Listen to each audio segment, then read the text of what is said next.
Munugode by election చూస్తూనే ఉన్నాం మనం.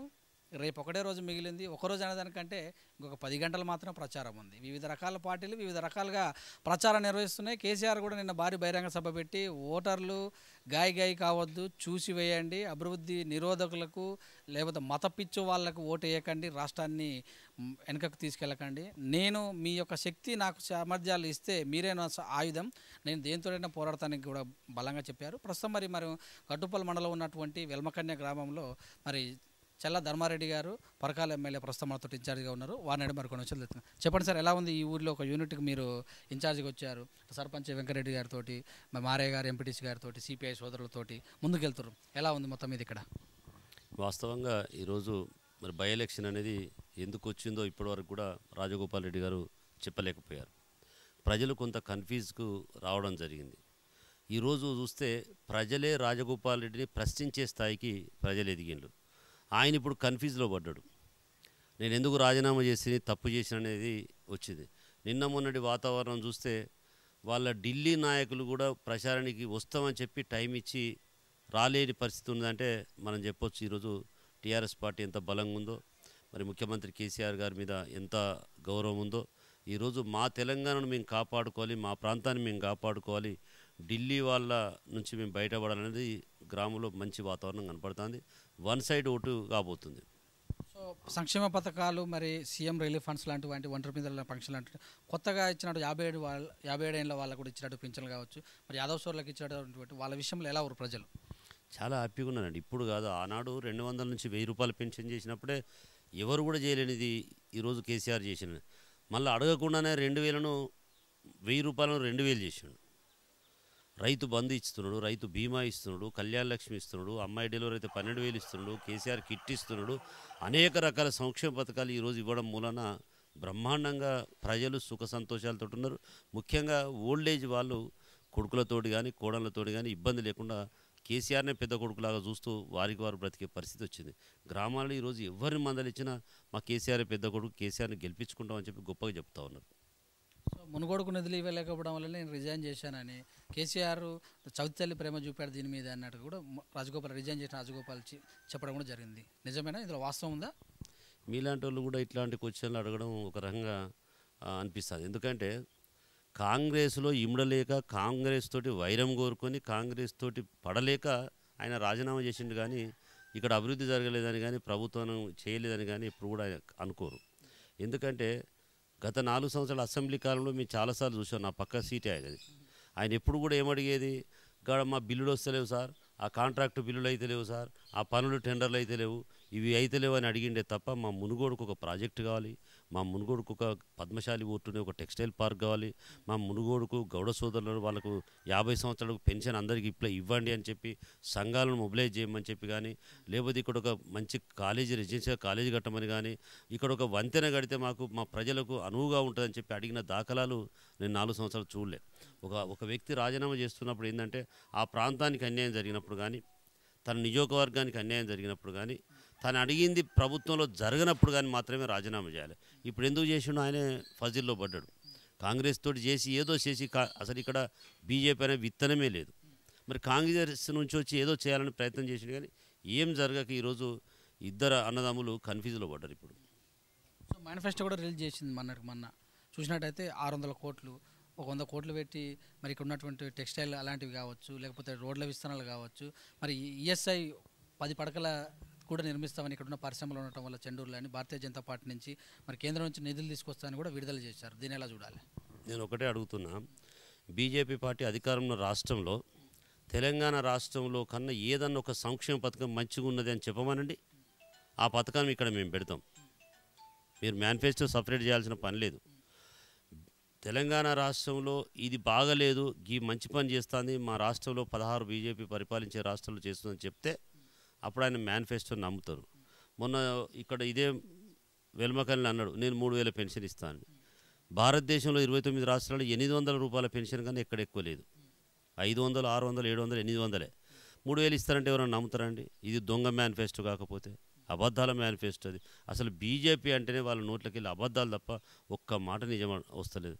నేను ఒక్కటే అడుగుతున్నా, ఈరోజు ఈ గ్రామాలన్నీ అభివృద్ధి చెందాలనుకుంటే ఆనాడు 2014లో ప్రధానమంత్రి గారు ఒక మాట చెప్పిండు, నేను అధికారంలోకి వచ్చిన వెంటనే, నేను ప్రధానమంత్రిని అయిన వెంటనే ఇన్కమ్ ట్యాక్స్ కట్టేటోళ్ళను, స్విస్ బ్యాంకులో దాచుకున్నోళ్ళను, ట్యాక్స్ ఎగ్గొట్టేటోళ్ళను చెవులు వెండి వసూలు చేస్తా అన్నాడు, తీసుకొస్తాను.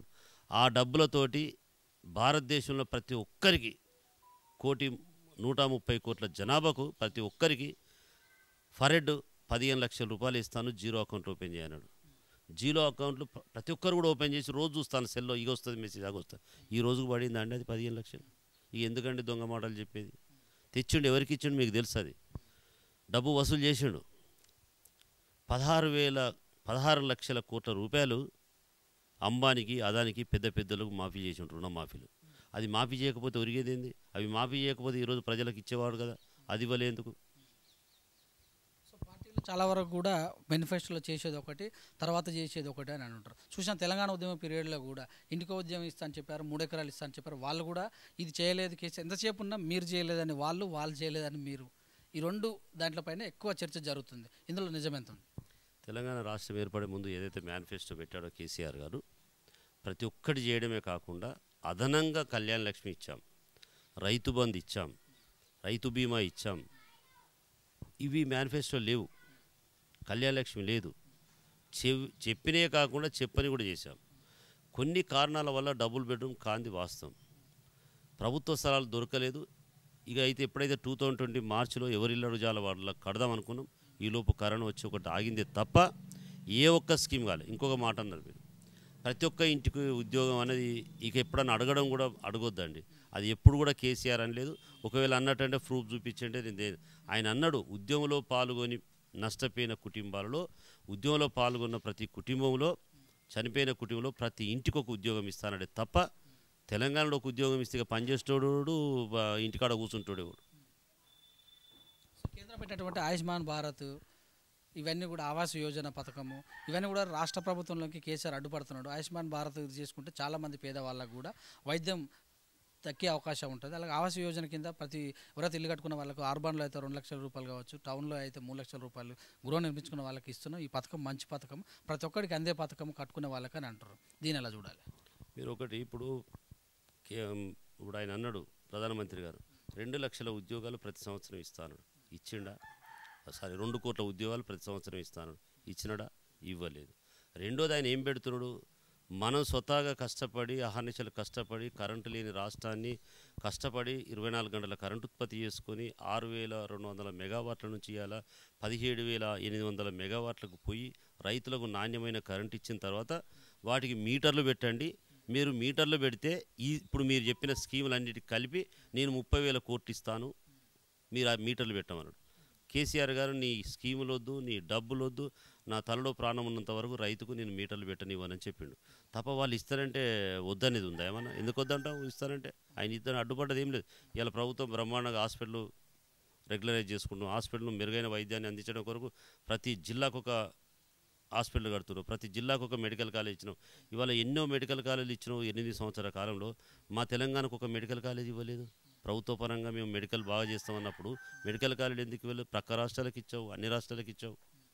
అది చెప్పారండి. వాళ్ళు అయ్యే పని ఒక్కటి కూడా లేదు. వాళ్ళు పెట్టిన కొత్త స్కీమ్ లేదు, వచ్చింది లేదు. నేను అడుగుతున్నాను, నోట్లను ఎందుకు రద్దు చేసినావు ముందు చెప్పు. అసలు 1000 నోటే ఎక్కువ అన్నావు, 2000 నోట్లు చేసినావు. 2000 నోటు ఎటు పోయిందండి? 2 సంవత్సరాల కానీ 2000 నోటు ఎక్కడ ఏ గ్రామంలో కనపడతలేదు. ఎక్కడికి పోయిందండి? నువ్వు నల్లధనం తీసుకొస్తాను తెచ్చినావు, ఏది పోయింది? తెచ్చిన డబ్బు ఏడపోయింది? అది లేదు. వాళ్ళు చెప్పేదానికి చేసేదానికి పొందలేదు కేంద్ర ప్రభుత్వం. సో ముఖ్యంగా వాళ్ళ ఆరోపణ చాలా పెద్దది గత నుంచి కూడా చేస్తున్నారు. ఏదైతే మిషన్ భగీరథ ద్వారా గ్రామాలకు నీరు తీసుకొచ్చారో అలాగనే ప్రతి ఊరికి కూడా బార్ షాపులు ఓపెన్ చేసుకొచ్చారని కూడా ఒక ముఖ్యమైనటువంటి డిమాండ్ కూడా చేస్తారు. ఎప్పుడు కూడా మాట్లాడితే నోరు తెరిస్తే తాగుడు గురించి ఎక్కువ మాట్లాడుతున్నారు. మరి దీని ఎలా చూడాలి? అంటే ఒక్కొక్క రకంగా మీరు ఉన్నదాన్ని ఓడకుండా, ఉన్నదాన్ని కేంద్ర ప్రభుత్వం అధికారులు వచ్చేమో గ్రామాలలో తిరిగి నీతి ఆయోగ్ కావచ్చు, ఇతర సంస్థలు కావచ్చు, కేంద్ర ప్రభుత్వం తరపున ఉన్నతాధికారులు ఐఏఎస్ ఆఫీసర్లు వచ్చి గ్రామాలలో తిరిగి ఇంత బ్రహ్మాండంగా అభివృద్ధి చెందినాయి, ఇంటింటికి నల్లా ఇచ్చారని చెప్పి, ఇచ్చినలా ఇవ్వలేదని చెప్పి ప్రతి గ్రామంలో ఎంక్వైరీ చేసి ప్రతి గ్రామానికి ఇప్పుడు ఫ్లోరైడ్ గ్రామం నల్గొండల అన్ని గ్రామాలకు నీళ్ళు ఇచ్చిండు. ఈ సర్పంచ్ గారు కూడా ఈ గ్రామంలో రోజు తిరుగుతానే బ్రహ్మాండంగా నీళ్ళు వస్తున్నాయి. ఇచ్చి దీన్ని భారతదేశంలో ఫస్ట్ 10 గ్రామాలు సెలెక్ట్ చేసిందండి. ఏది ఆదర్శవంతమైన 10 గ్రామాలు 10 గ్రామాలు తెలంగాణకి వచ్చినాయి. అరే 10 అవ్వడం ఏందని 20 చేసిండ్రు. 20 గ్రామాలు 19 గ్రామాలు తెలంగాణలో ఆదర్శవంతమైన గ్రామాలు సెలెక్ట్ అయినాయి ఈరోజు. ఇంకా వాళ్ళకి కనపడుతులేదు. ఇక వాళ్ళు చేసింది ఏంటంటే తెలంగాణ ఈ విధంగా అభివృద్ధి చెందుతూ ఉంది కదా. ఇంకా చేయంది ఎక్కడ, వాళ్ళు ఇచ్చింది ఎక్కడ, వాళ్ళు అంటున్నారు. ఇలా మరి ఏ విధంగా అభివృద్ధి చెందుతాను తెలంగాణ? సో కాంగ్రెస్ వాళ్ళు కూడా ఒక మాట మాట్లాడతారు. సాగర్ కట్టింది మేము, శ్రీశైలం కట్టింది మేము, హైదరాబాద్ కూడా 3 షిప్లలో నీళ్ళు అందించాము. ఏదో ఉన్నటువంటి ట్యాంకులను మరమ్మతులు చేసి వాళ్ళ మిషన్ కాకతీయ అనే ఒక వేసేసి ఊళ్ళకి నీళ్ళు తీసుకొచ్చారు. కరెంటు కూడా ఇంటింటికి కరెంటు పోల్ గుంజింది మేము, కరెంటు తీయ గుంజింది మేము, ట్రాన్స్ఫర్ చేసింది మేము. అప్పుడు కూడా నాణ్యతమైన మా వైఎస్ రాజశేఖర పీరియడ్లో 9 గంటలు ఉదయం పూట నాణ్యమైన విద్యుత్ ఇచ్చాము మేము. సో ఇప్పుడు వాళ్ళు ఏదో వచ్చి 90% ఉన్నదాన్ని ఒక 10% తీసుకొని వచ్చి మేమే చేసాము, ఆహా ఓహో అంటారు అని కూడా కామెంట్ చేస్తాం. దీన్ని ఎలా చూడాలి? తప్పండి. మీరు గ్రామాల్లో నన్ను కాదు అడిగేది. ఈ గ్రామాల్లో ఇంటింటికి తిరిగి మీరు చేయాలి. రాత్రి 3 గంటలకు ఇచ్చేదండి కరెంటు రైతుకు. 3 గంటలు ఇస్తే అది 2 గంటలకు వస్తుందా, 3 గంటలకు వస్తుందా, 5 గంటలకు వస్తుందా తెలియదు. ఒక రైతు పోయి స్టార్టర్ మీద ఏళ్ళు పెట్టి పడుకుంటే తెల్లారి వరుసగా టకటక కొట్టుకుని స్టార్టర్లు పత్తులు కాలిపోయేది, మోటార్ కాలిపోయేది, ఫీజులు కొట్టేసేది, ట్రాన్స్ఫర్ కాలిపోయేది. తను తెల్లారి ఇంటికి వచ్చేది. ఈరోజు 24 గంటల కరెంటు, నాణ్యమైన కరెంట్ ఇచ్చిన తర్వాత రైతు హాయిగా ఇంటి దగ్గర పడుకుంటాడు. మీరంటూ 9 గంటల కరెంటు, 9 గంటల కరెంటు ఏ రోజు ఇచ్చినా మోటార్లు ఎన్ని కాలిపోయేదండి? ఎప్పుడు ఇచ్చింది లేదు. ఇప్పుడు స్తంభాలు ఇగ్గినాం, వైర్లు ఇగ్గినాం కాదు, అది ఇగ్గుతేం లాభం? ఎస్ఆర్ఎస్పి కెనాలు కూడా తవ్వావు. 20 సంవత్సరాలు సుక్క రాలేదు ఎస్ఆర్ఎస్పి కెనాల్లో. మరి రాజశేఖర రెడ్డి గారి పీరియడ్లో కూడా ఎస్ఆర్ఎస్పి కెనాల్ రాలే. ఇలా సాగర్ నీళ్ళు తీసుకొచ్చిన అంటాను. సాగర్లో నీళ్ళు తీసుకొచ్చావు, వాటా ఫైనల్ చేయలేదు. ఈ రోజుకు వాటా మీదనే కదా ఇబ్బంది వచ్చింది మనకు. ఆంధ్ర వాటర్ తెలంగాణ ఏర్పడిన తర్వాత కూడా వాటా ఫైనల్ అయితే ఈరోజు మనకు ఈ వాటర్ కూడా ఇక్కడ కూడా ప్రతి ఎకరానికి నీళ్ళు వచ్చేది ఈ రోజుకు. ఆ కేసులు కాంగ్రెస్ వాళ్ళు వేసారు. మరి కాంగ్రెస్ వాళ్ళు వేయడం మూలాన ఇక్కడ ఎకరానికి నీళ్ళు రాలే. మా ప్రాంతంలో చూడండి, ఉత్తర తెలంగాణలో ఇలా వరంగల్ కావచ్చు, కరీంనగర్ కావచ్చు, నిజామాబాద్ కావచ్చు, ఖమ్మం కావచ్చు, ప్రతి ఎకరానికి ప్రతి గుంటకు నీళ్ళు ఇస్తున్నాం. మా దగ్గర ఎక్కువ ఇంకా నాగార్జున సాగర్, ఇప్పుడు మనం సూర్యాపేట జిల్లా కూడా మా దగ్గర నుంచి ఎస్ఆర్ఎస్పీ నుంచి నీళ్ళు ఇస్తున్నాం. ప్రతి ఎకరానికి నీళ్లు పారుతున్నాయి. అది చేయడం కాదు, అసలు ఒక్క ప్రాజెక్టు ఏ రోజు కంప్లీట్ చేసావు? ఇవాళ అనతి కాలంలో 3 సంవత్సరాలు కాళేశ్వరం ప్రాజెక్టు కట్టడం అంటే మామూలు ముచ్చట కాదు. అది కాళేశ్వరం పేరెత్తి చాలు ప్రతిపక్షాలు మేము సాగర్ నుంచి లేదా శ్రీశైలం నుంచి కరెంటు ఉత్పత్తి చేసేటటువంటిది తీసుకొచ్చాము. కాళేశ్వరం పేరు చెప్తే కరెంటు నీళ్ళేమో కానీ కరెంటు ఎక్కువ కాలుతుంది, దానికే బిల్లు ఎక్కువ కట్టాల్సి వస్తుంది. ఒక ఎకరాకి 28,000 రూపాయలు ఖర్చు చేసినటువంటి కరెంటు తీసుకొని వచ్చి దీన్ని ఎలా చూడాలి? రైతులకు ఏ రకమైన లాభసాటి అనుకోవాలన్నట్టు కూడా ప్రతిపక్షాలు కావచ్చు, విశ్లేషకులు కూడా దీని గురించి ఒక మాట మాట్లాడుతుంటారు. దీన్ని ఎలా చూడాలి? రైతులను ఎక్కడ ఇబ్బంది పెట్టలేదు. రైతులకు ఎక్కడ శిస్తు వేస్తలేము, రకం వేస్తలేము, ఫీజు కట్టమంటలేము, మీటర్ పెట్టమంటలేము. రైతుకు కావాల్సింది తనకు 24 గంటల కరెంటు కావాలి. రైతుకు కావాల్సింది తనకు నాణ్యమైన కరెంటు వస్తుందా లేదా. ఇవాళ ఆ విధంగా వస్తుందా రైతుని అడగండి. ఇది కడుతున్నాం, ఇది ఇస్తున్నది కాదు. మరి కరెంటు మీరు ఫ్రీగానే ఇచ్చిండు. ఆ రోజు ప్రాజెక్టులు ఏది లేదు, మరి 24 గంటల కరెంటు ఎందుకు ఇవ్వలే? ఇవాళ ఉత్పత్తి చేసుకోండి. ప్రొడక్షన్ మన దగ్గర ఉంది, ఉత్పత్తి మనం చేసుకుంటున్నాం. అది చేయలేకుండా నువ్వు శాత కాకుండా పడుకొని ఈరోజు మనం చేసుకుంటా అంటే దాన్ని మాట్లాడడం అది తప్పది. ఒకవేళ నీకు శాతనైతే నువ్వు అప్పుడు ఎందుకు చేయలే? చేసిన దాన్ని నువ్వు వంక తీసడం కాదు, చెయ్యక నువ్వు అసమర్థులను నిరూపించుకునే పక్కకు తిరిగింది. ఇలా ప్రజలు రెండోసారి ఎందుకు గెలిపించానండి? గౌరవంగా కాళేశ్వరం నీళ్ళు కట్టుకున్నాం, నీళ్ళు వచ్చినాయి, ప్రతి పని చేస్తున్నాడు, 24 గంటల కరెంటు పల్లెల్లో ఇచ్చిండు, బ్రహ్మాండంగా గ్రామాల అభివృద్ధి. అసలు 12,750 గ్రామాలు ఉంటే ఊరికి ట్రాక్టర్ ఇచ్చాం, ట్యాంకర్ ఇచ్చాం, ట్రైలర్ ఇచ్చాం. ప్రతి 500 మెంబర్స్కు ఒక ఎంపీడబ్ల్యూఎస్ వర్కర్ను ఇచ్చి ఇలా గ్రామాలు చక్కగా చేశాం. ఇంత పరిశుభ్రంగా ఆనాడు కాంగ్రెస్ ప్రభుత్వం ఉన్నప్పుడు ఉన్నాయా? చూపించమన్నాడు ఎక్కడున్నాయో.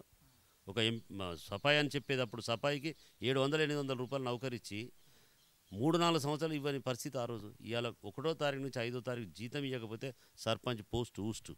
అంత సిస్టమ్ పెడితేనే ఈరోజు సిస్టమేటిక్గా నడుస్తుంది. ఈరోజు మునుగోడులో మీరున్నటువంటి ఈ యూనిట్లో ఎలా ఉంది పరిస్థితి? అందరిని కలిచారా? కొంతమంది సిటీలో కూడా ఉన్నట్టు కూడా తెలుస్తుంది. ఇక్కడ ఓటర్లు వాళ్ళ పరిస్థితి ఎలా? గడపకు తిరిగి కలిసాం. ప్రతి కుటుంబంలో కూర్చొని వాళ్ళ కుటుంబ పరిస్థితి మెరుగయ్యేటట్టు ఏ విధంగా ఉంది, ఎట్లా ఉందని చెప్పి రాసుకున్నాం, మాట్లాడాం. హైదరాబాద్లో ఉన్న కుటుంబాలు కూడా అన్నీ కలిసాం. మా దగ్గర ఒక ఇది ఎగ్జాంపుల్ తీసుకోండి, 3,050 ఓట్లు ఉంటే ఇక్కడ 2 గ్రామాలు చల్మెడ బెల్మకన్నెలు ఉంటే 712 మంది ఓట్లు హైదరాబాద్ ఉన్నాయి. అంటే ఎలాంటి పరిస్థితిలో వలసలు పోయింది ఇక్కడ నుంచి? ఈ పరిస్థితి ఎవరు తీసుకొచ్చిండు? వలసలు పోయిన వాళ్ళను వాపసు వచ్చి వ్యవసాయం చేసుకునే విధంగా ఇవాళ కేసీఆర్ గారు ప్రయత్నం చేస్తూ ఉన్నారు. వ్యాపారరీత్యా పైనలు బయటి వేనులు, ఇలా వ్యాపారరీత్యా బయటి వేనులు కూడా మన గ్రామంలో ఫ్లోరైడ్ నీళ్ళు అక్కడనే ఒక మంచి గెస్ట్ హౌస్ కట్టుకుందాం, అక్కడే ఇట్లాంటి మంచి ఇల్లు కట్టుకుందాం అని చెప్పి ఇక్కడ కట్టుకొని వచ్చి వ్యవసాయం చేసుకుంటూ ఉన్నారు ఈరోజు.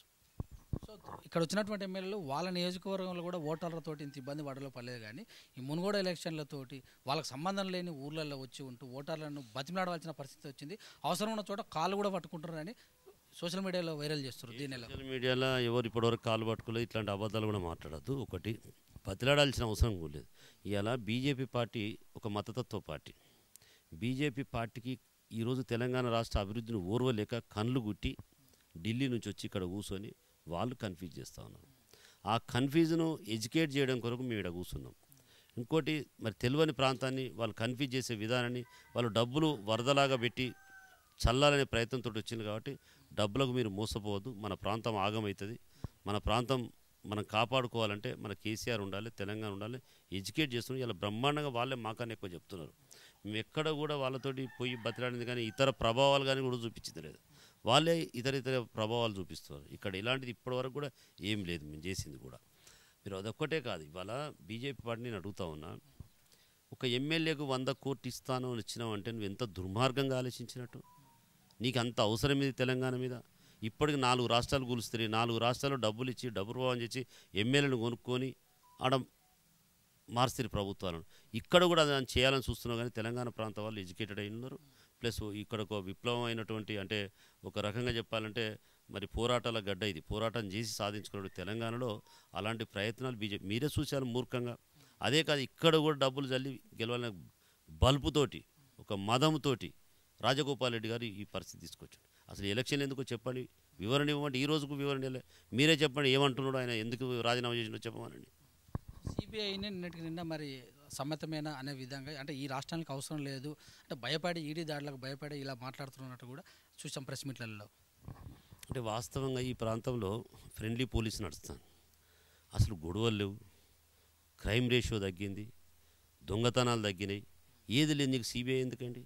సిబిఐ ఇంకోటి మాకు తెలియకుండానే, ప్రభుత్వానికి ఆలోచన లేకుండా నువ్వు సిబిఐ మీద చేస్తున్నావు. మేము కాదంటలేం. నువ్వు నోటీస్ ఇచ్చి రా. అకస్మాత్తుగా వచ్చి అనవసరమైన దాడులు చేసి భయభ్రాంతులకు గురి చేసి రాజకీయ నాయకులను ఒకవైపు భయభ్రాంతులను, వ్యాపారం చేసుకునే వాళ్ళని ఒకవైపు భయభ్రాంతులు చేసేదానికే కాదు. మా రాష్ట్రం మేము సుపరిపాలితంగా పరిపాలించుకుంటున్నాం, బ్రహ్మాండంగా చేస్తున్న సంకేతం ఇవ్వడం కొరకు చేసిండు ఆయన. మిగిలినటువంటి ఈ కొన్ని గంటలలో ప్రచారం ఏ రకంగా చేసింది? ఇంకా వ్యూహాలు ఏమైనా ఉన్నాయా? మీ ప్లాన్లు అన్నీ అయిపోయినట్టే? ఊరు కాదండి, చిన్న ఊరు. ఒక ఎమ్మెల్యే నాకు 153 గ్రామాలు, ఒక గ్రామంకి వచ్చి కూర్చున్నాం. మాకు ఒక 5 రోజుల్లో అయిపోయింది. మా సర్పంచ్ గారు మంచుకున్నారు, మా ఎంపీటీసీ గారు బ్రహ్మాండంగా, వామపక్షాలను కలుపుకొని పోయాను. సిపిఐ సిపిఎం బ్రహ్మాండంగా పనిచేస్తాను. మేము అనుకున్నాం ఫస్ట్ పార్టీ కోఆర్డినేషన్ కుదురుతుందో అనుకున్నాం. కానీ బాగా ఉత్సాహంగా ఫ్రెండ్లీగా కలిసిపోతున్నారు. అసలు వాళ్ళే ఆశ్చర్యపడుతున్నారు. బ్రహ్మాండంగా మనం వన్ సైడ్ వచ్చినాం. ఈరోజు ఇక్కడ ఎంక్వైరీ చేసుకోండి, వన్ సైడ్ ఓటింగ్ పడుతుంది. ఇక్కడ బీజేపీకి ఓటు పడే పరిస్థితే లేదు. ఇక్కడ పార్టీ తరపున మీ ఓటర్లకు ఏం చెప్తారు? ఎలక్షన్స్ 3 తారీఖును పురస్కరించుకొని P3 మరి టీవీ ద్వారా నేను వెల్మకన్య ప్రజలకు కావచ్చు, చెల్మెడ ప్రజలకు కావచ్చు, ముఖ్యంగా మునుగోడు నియోజకవర్గ ప్రజలందరికీ, ఓటర్లందరికీ విజ్ఞప్తి చేస్తున్నా. మన తెలంగాణ ప్రాంతాన్ని మనం కాపాడుకోవాలి, మన కేసీఆర్ మనం కాపాడుకోవాలి. మన ప్రాంతం మీద ఒక మతశక్తులు, దుర్మార్గులు, ఢిల్లీ నాయకులు, గల్లీ నాయకులు వచ్చి మరి ఒక అయ్యగారుల రూపేణ, స్వాముల రూపేణ వచ్చి డబ్బులు వెదజల్లి మరి అల్లకొలను సృష్టించాలని చెప్పి చూస్తూ ఉన్నారు.